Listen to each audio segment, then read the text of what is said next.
What's up, guys? Ben from My Sports Stop, here as always with Richie Donnell.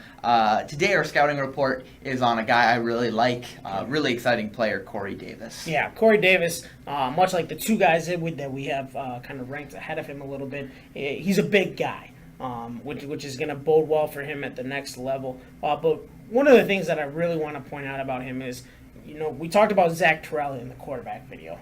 And there's a big knock on him that Davis was really the only guy that he kind of threw to a lot. So if you're going to knock Terrell because of that, you have to move Davis. You got to move him up. Because that's the only guy that you're really, truly trying to plan to stop. I mean, he was definitely the biggest part of Western Michigan going undefeated. Yeah. And he even had a big game against Wisconsin. Yeah, Corey Davis, he's unreal.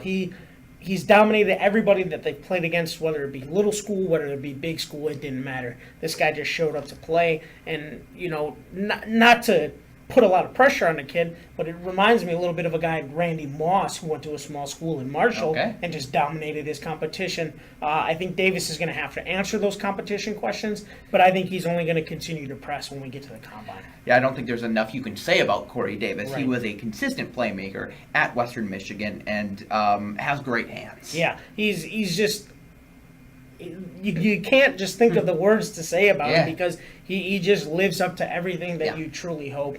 Arguably, probably the best receiver that we've seen come out of that school, Greg Jennings.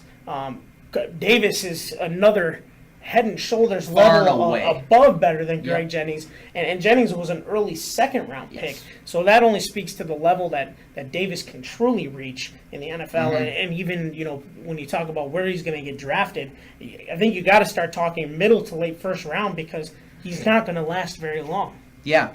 Okay. Now, a little bit of a knock on him. He's not overly big. Right. He's not overly fast. Right. Whereas, guys like Mike Williams, they have all the tangibles. Yeah. Could that maybe hurt him?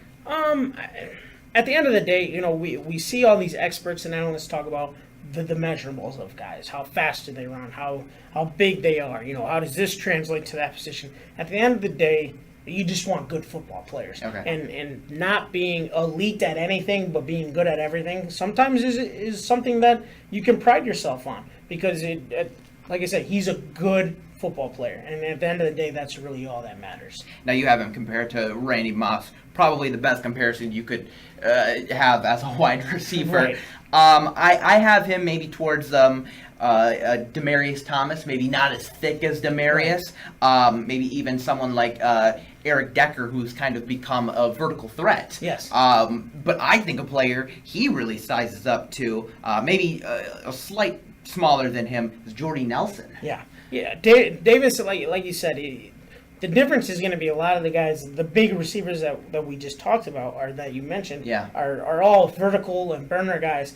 Whereas Davis, I think his biggest thing working for him is the fact that he can run short to intermediate routes. He doesn't have to go deep. He doesn't have to run past people. He's such a good route runner that he can run slants and outs and ins and deep outs and things like that to get himself open, that he isn't just a one-trick guy. He's really, really good at everything. Now, you said earlier you have him middle to late first round. I agree with you. I think Cowboys at number 28, I think that's a really intriguing spot. They drafted an offensive weapon in Zeke Elliott last year. They could go the same way. Chiefs at number 27. They're always in need of a wide receiver. Right. And then maybe even Denver at 20. Maybe help someone out like Trevor Siemian.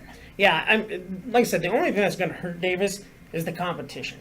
And unfortunately, it's going to make him drop. But, once that run on receivers goes, he's not going to be far behind. I agree. All right, guys, thank you so much for watching. Remember to go on our website, mysportstop.com, for more original videos.